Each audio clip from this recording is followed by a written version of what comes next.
Hello sir. एक sir तो आप पहले तो मुझे ये बताइए कि जैसे आपने इस पूरी जैसे आप जो कर रहे हैं वेब डेवलपर है, तो इसकी शुरुआत कैसे की? मतलब आपका बचपन से ऐसा था कि मुझे साइंस में इंटरेस्ट है, साइंटिस्ट बनना है, ऐसा मैंने पढ़ा था। तो फिर इसकी शुरुआत कैसे हुई कि आपने ये सोचा कि यार मुझे ऐप्स बनानी है? कहाँ से आइडिया आया इस चीज़ का?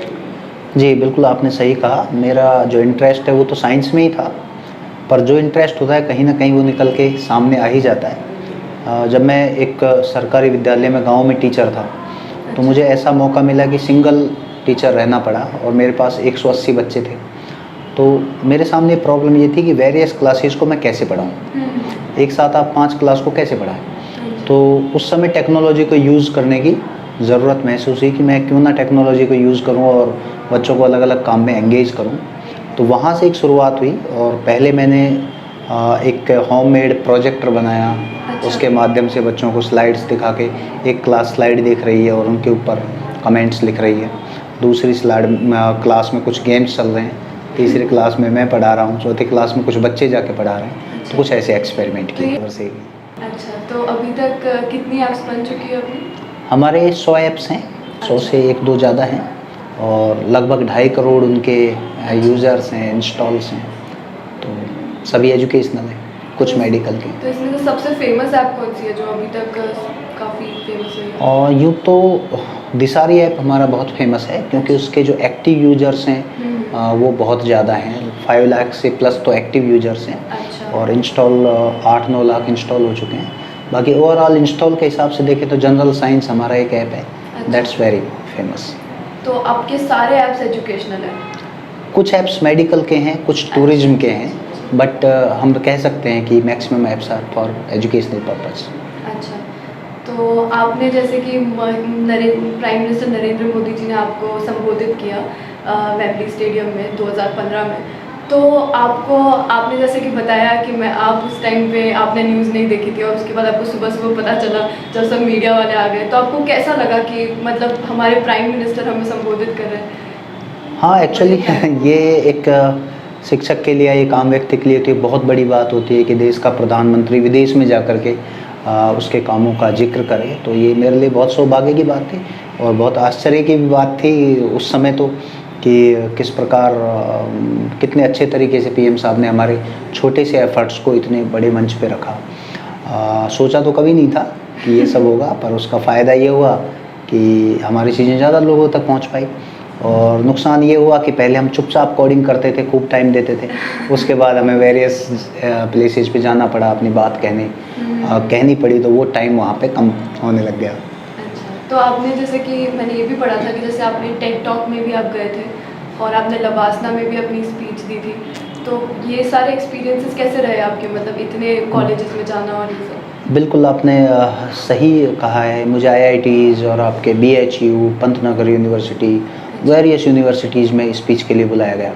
टेडएक्स में भी मुझे अपनी बात रखने का मौका मिला और सबसे ज़्यादा अच्छा अनुभव तो तब रहा जब मुझे आईएएस अकेडमी में आईएएस ऑफिसर्स के साथ ग्रास रूट इनोवेशन जैसे टॉपिक्स पे बात कर। तो अभी आपको कितने अवार्ड्स मिल चुके हैं अभी तक कुछ? एक्चुअली गिनती तो बताना मुश्किल है, मुझे लगता है कि वो काफ़ी हैं, बट मैं फ़ेमस अवार्ड्स बता दूं कि जैसे मुझे जमनालाल बजाज अवार्ड मिला है for using technology in rural India और इसके अलावा मुझे नेशनल टीचर अवार्ड मिला है जो राष्ट्रपति साहब देते हैं। इसके अलावा नेशनल आईसीटी टीचर अवार्ड मिला है, वो भी प्रेसिडेंट के हाथों से मिलता है। पीएम साहब से मिलने का मौका मिला है। डिजिटल इंडिया अवार्ड मिला है, बाहामास अवार्ड मिला है, एपीजे अब्दुल कलाम अवार्ड मिला है। ऐसे ये काफ़ी एक लंबी लिस्ट मौजूद है। तो सर आप रजत सर को कैसे जानते हैं, कैसे मिले उनसे, क्या काम किया साथ में, इसके बारे में कुछ? हाँ, रजत तिवारी जी जो हैं वो हम यूँ कह सकते हैं कि युवा इनोवेटर हैं और अच्छा। एंटरप्रेन्योर भी हैं जो जयपुर सिटी ब्लॉग चलाते हैं। पिछले दिनों हमने दिसारी ऐप गवर्नमेंट ऑफ राजस्थान के लिए डेवलप किया था, तो उसको यूजर्स तक पहुंच बनाने के लिए हमें ज़रूरत थी एक ऐसे युवा की जो सीधे युवाओं से कनेक्ट हो पाए, क्योंकि कॉलेजेस में युवा ही पढ़ते हैं। तो रजत ने उस काम में काफ़ी मदद की थी। ऐप को प्रॉपर युवाओं तक कैसे पहुंचाया जाए, कैसे उसको युवा यूज़ कर पाएँ, तो कॉलेज टू कॉलेज कॉन्टैक्ट करना और युवाओं को उसके महत्व को समझाना, इसको लेकर काफ़ी काम किया और एक बड़ा यूजर बेस उसके माध्यम से हमें मिल पाया था।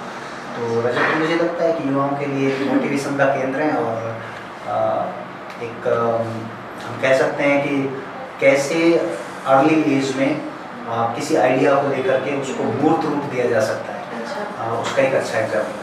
अच्छा, और आपका जेसीबी जयपुर सिटी ब्लॉग को लेके क्या कहना है? मतलब आपने जैसे पेज देखा और आपको वीडियो, जैसे आपने वीडियो देखी ग्राफिक डिज़ाइन वाली, तो आपको कैसा क्या लगता है Jaipur city blog? Jaipur city blog एक यूनिक आइडिया है जो सिर्फ जयपुर के लिए नहीं बल्कि देश के सभी सिटीज़ के लिए होना चाहिए, क्योंकि आजकल डिजिटल मीडिया का दौर है और अगर इसमें कोई ब्लॉग किसी पर्टिकुलर सिटी के लिए डेडिकेटेड है और उसके अपडेट्स को एकदम ऑथेंटिक तरीके से डिजिटल रूप में दे रहा है, तो ये आम व्यक्ति के लिए भी काफ़ी इम्पोर्टेंट ब्लॉग या यूँ कहें इनिशिएटिव के रूप में हो सकता है।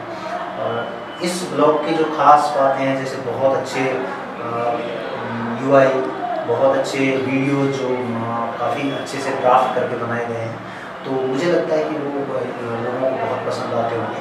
और चाहे जयपुर हो या कोई अन्य शहर, वहाँ के लोग भी नहीं जानते कि उस शहर में क्या क्या यूनिक है। जयपुर सिटी ब्लॉग उस गैप को